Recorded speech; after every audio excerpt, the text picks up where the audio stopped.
Bonsoir, comme vous le savez, Thalassa, l'expédition vous entraîne cette saison à la découverte des rivages de la Méditerranée, de la mer Rouge et de l'océan Indien. La semaine dernière, nous étions au Maroc. Cette semaine, nous faisons escale en Algérie, un pays dont on ne voit pas souvent des images. L'expédition Thalassa pose son sac à Alger. L'occasion d'aller faire un tour à la mer. Côté plage publique, c'est bondé, bruyant et voilé. Soyez les bienvenus. Côté plage privée, c'est calme, tranquille et bikini. Reflet d'une société algérienne dans ses bains de mer. Accélération. Et puis coup de projecteur sur le tournage d'un film qui raconte l'odyssée de ceux qu'on nomme les Haragas, ces jeunes qui fuient leur pays pour l'Europe sur des barques précaires. Enfin, plongée dans le détroit de Gibraltar, c'est peut-être là que se dénoue l'un des plus grands mystères de l'histoire, celui de l'Atlantide. La légendaire cité engloutie serait localisée. Et puis avec nous ce soir, un invité important, puisque vous êtes un ami de la mer, Luc Besson, depuis très longtemps. Bonsoir. Bonsoir. Merci. Et puis vous vous êtes lancé, vous avez décidé d'entreprendre un combat en distribuant un film choc pour essayer de stopper les massacres de dauphins au Japon. On en parlera tout à l'heure. Pour l'instant, avec Sabine, on va peut-être prendre des nouvelles de Tara, notre goélette scientifique, qui est du côté d'Alger peut-être. Absolument. En fait, depuis le début de l'expédition, Tara bénéficie de conditions climatiques suffisamment clémentes pour respecter à la fois son emploi du temps et son ordre de mission. Donc depuis qu'elle est partie, tranquillement, elle quitte son escale le samedi en milieu de journée. Elle effectue en moyenne 3 stations de prélèvement et puis elle arrive le jeudi en milieu de journée à sa nouvelle escale. Donc depuis hier, Loïc et Tara nous attendent à Alger. Alors Loïc, comment ça va? Comment ça s'est passé? Et quand est-ce que vous êtes arrivé? Eh bien écoutez Georges, ça va très bien. Tara est effectivement en Algérie, Alger-la-Blanche. On vous y rejoint tout à l'heure avec grand plaisir. Bon, c'est très bien tout ça. Ça part bien. Oui. Je voulais juste ajouter, avant que vous alliez plus loin, que si vous voulez réagir ou poser des questions, profitez-en sur le forum de Thalassa. L'émission est en direct, donc allez-y. Eh ben pour l'instant, on va partir à la découverte du littoral algérien. Lise? Oui, un littoral important puisqu'il fait plus de 1000 km. Alors l'Algérie, c'est un grand pays. En superficie, c'est quand même le 2e pays d'Afrique. Mais alors il a une particularité, c'est qu'il est composé aux 3/4 de désert. Alors qu'est-ce qui se passe? Eh bien, tout naturellement, les habitants habitent plutôt sur le littoral. Alors on connaît les villes d'Annaba, d'Alger, d'Oran. Et quand vient l'été et les 45 degrés habituels, eh bien, tout naturellement aussi, les Algériens vont au bord de la mer. Alors, quel coin choisir? Alors, on verra que c'est toute la question. Pour l'instant, c'est Malek Sahraoui qui nous entraîne, qui nous emmène à la plage. Et vous allez voir que, côté public ou côté privé, une plage, ça se mérite.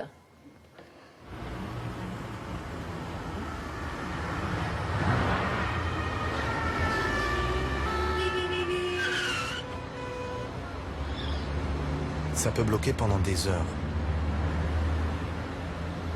Et puis, on avance tout d'un coup. Là-bas devant, le premier de la file a dû trouver son coin de plage.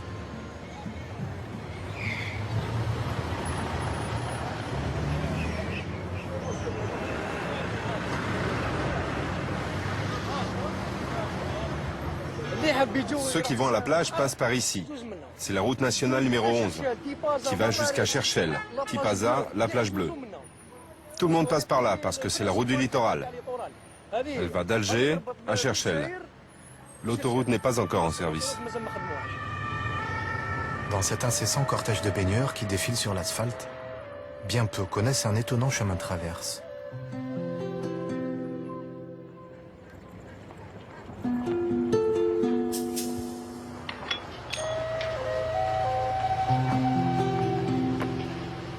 Soyez les bienvenus.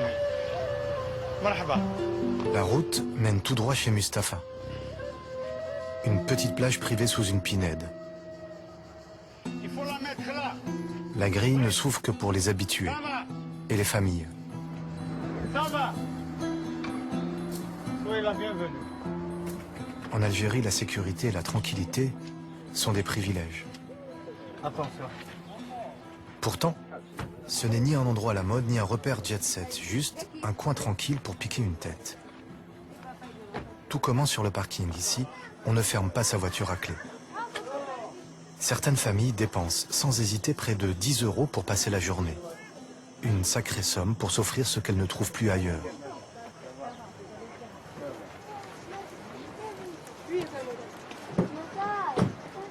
On ne fait pas de publicité. C'est de bouche à oreille qu'on reçoit des gens de partout.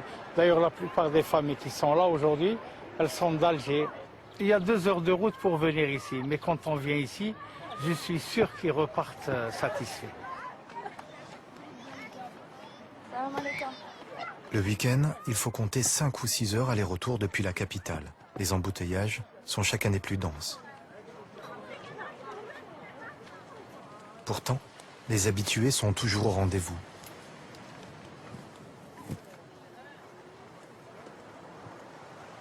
On vient de Blida rester quelques jours pour venir un peu se soulager du stress de l'année ici.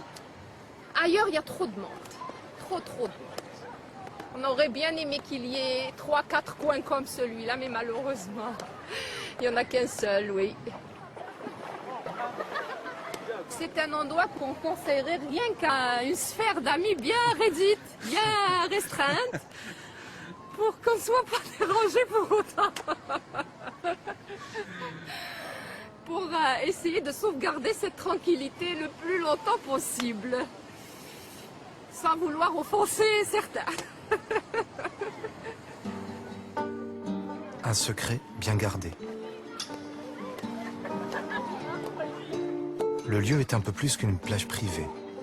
Presque une grande famille autour de son patriarche. Mon frère, ne joue pas au ballon ici. Va là-bas, s'il te plaît, merci. Tu m'écoutes. Tu vas tourner plus loin. Tu viens pas ici tout près. Moi, je suis débordé. Soyez les bienvenus. Vous allez tout droit, vous mettez là-bas. Tout droit.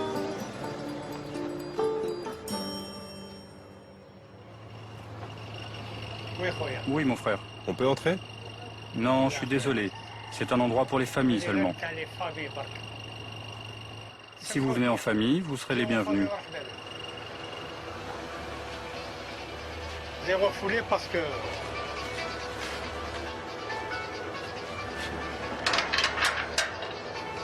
Pourquoi? Je les ai refoulés parce que c'est des gens que je ne connais pas. Ils viennent de la ville de Chlef, à 200 km. Et puis en même temps, c'est des jeunes. Ils ne sont pas accompagnés par eux. Oui, mon frère, j'écoute. Mustapha est chez lui. Il a édicté ses propres règles. Les jeunes hommes non accompagnés trouvent porte close. À tour de rôle, des gardiens surveillent la plage. L'endroit est très convoité par la route et par les rochers.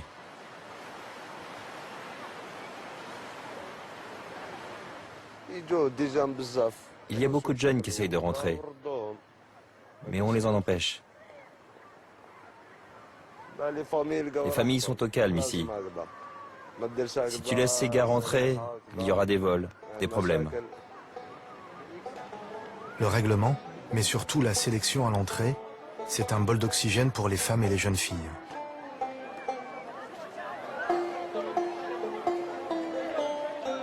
Une plage tout à fait normale, avec des filles, des garçons, relax. Mais ça en Algérie, ce n'est pas banal. Dans les autres plages, il y a beaucoup de garçons. Voilà, ils nous agressent. Voilà, avec, il y a le regard, les paroles. Ils restent assis et dès que tu vas nager, ils rappliquent tous autour de toi et te collent. Voilà. On dirait que c'est pas grave. Voilà, ici au moins t'es plus tranquille. Genre, il n'y a personne qui s'approche. Genre, ça va, on se sent plus en sécurité. Et tout. En plus, on se connaît, alors il n'y a pas de problème ici. Du coup, les filles se chauffent au soleil comme elles l'entendent.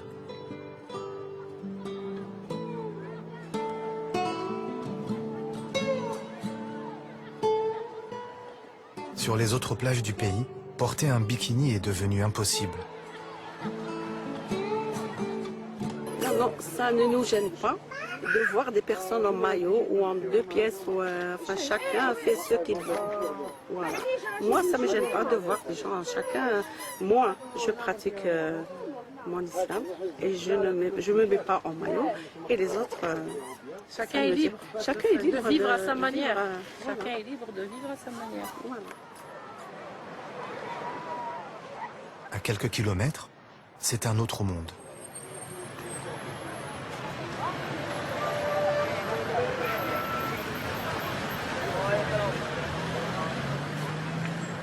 Ici, le règlement, ce sont les gendarmes qui le font appliquer. À quelques mètres de l'arrivée, ça soulage la circulation. La plage publique remporte un franc succès.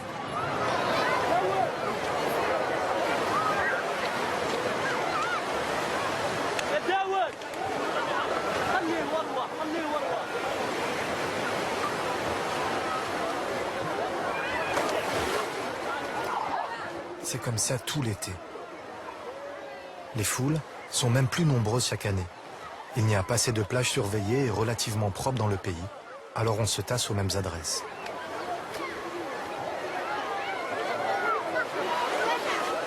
Les femmes ne s'interrogent pas sur le choix du maillot.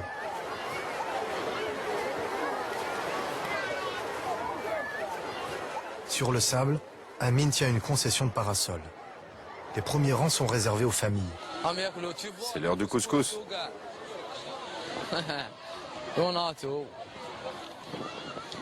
Voilà, les jeunes, on les installe derrière. Jeunes en Algérie, ça veut dire hommes célibataires. On les place d'office à l'écart. Trop de femmes se plaignent de leurs regards insistants. Il y a bien quelques altercations, mais le plus délicat dans le travail d'Amine, c'est encore de trouver de la place entre 2 parasols. On va se mettre là. Elle te plaît notre plage? Elle est superbe. Il y a des familles.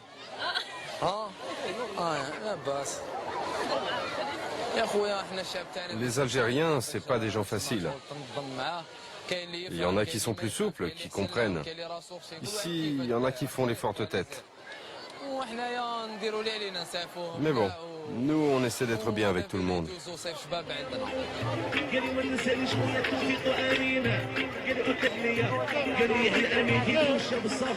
Dans cette foule immense, les seuls à trouver leur compte avec les loueurs de parasols, ce sont les vendeurs de thé et les pickpockets.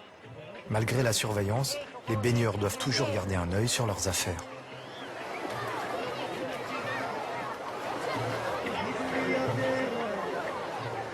C'est sûr, ici, on doit rêver à un peu plus de calme.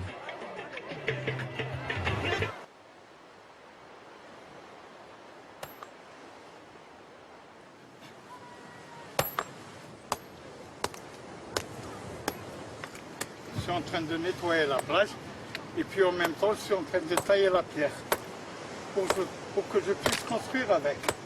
Mustapha perpétue les gestes d'autrefois pour bâtir son projet. La petite plage est une ancienne carrière romaine où baignent encore des commandes inachevées. Il a hérité de ce bout de terrain pour le transformer en petite étape touristique. Un rêve longuement mûri en traversant les mers du monde. J'ai fait mes études dans une académie navale. J'ai fait la mer Noire, la Baltique, la Caspienne, la mer d'Azov, la mer de... Pas mal de... J'étais navigant. Et une fois avoir pris ma retraite, j'ai toujours aimé investir, travailler dans le tourisme. C'est ce que je suis en train de faire actuellement. Toutes mes économies sont là.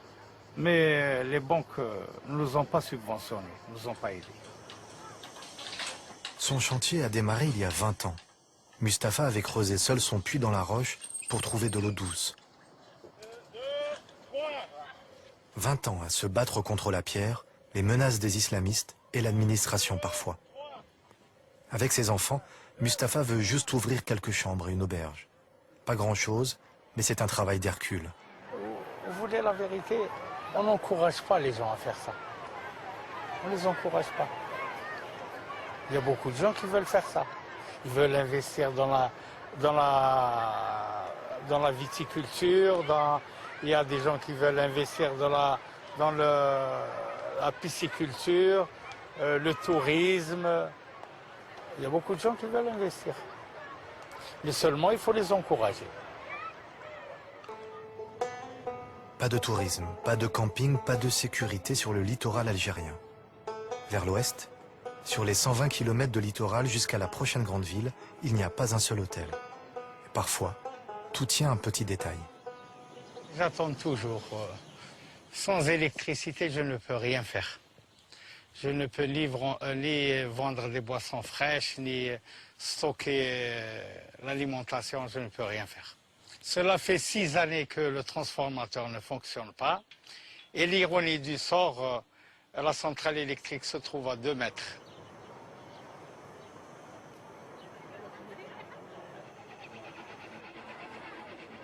Il y a une éternité, Mustapha a reçu l'électricité pendant une semaine. Depuis, il attend le dépannage de la ligne.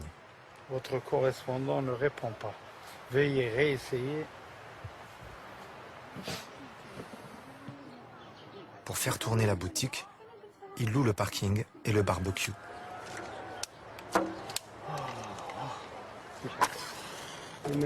Des bricoles.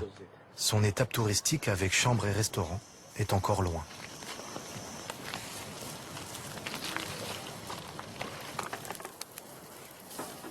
Ils ne m'ont pas encore programmé. Je vous souhaite une bonne journée. Au revoir. Il faut attendre la semaine prochaine. Si j'avais de l'électricité, je pourrais au moins organiser quelque chose. Je pourrais travailler. Je pourrais faire des soirées durant le ramadan.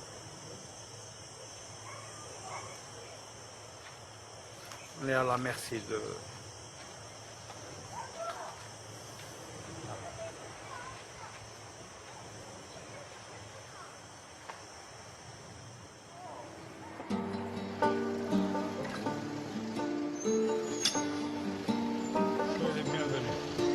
Mustapha dit toujours, on attend les jours meilleurs. Pour les clients de la plage, les jours meilleurs, ce sont ceux qu'ils passent ici.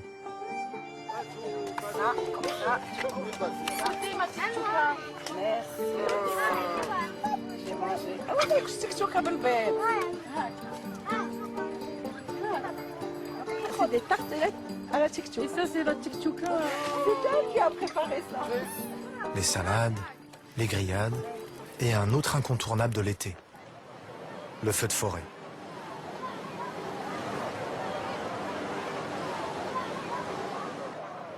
On est loin, mais c'est malheureux de voir toute une forêt disparaître, du jour au lendemain. C'est malheureux.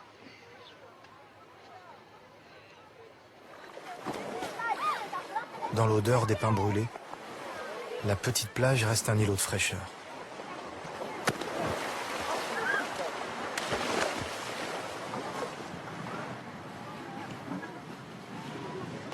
Les familles prennent leurs habitudes. On les retrouve à la même place sur le rocher. La plage a ses personnages, ses visages familiers. Et tout devient léger. Viens. Viens.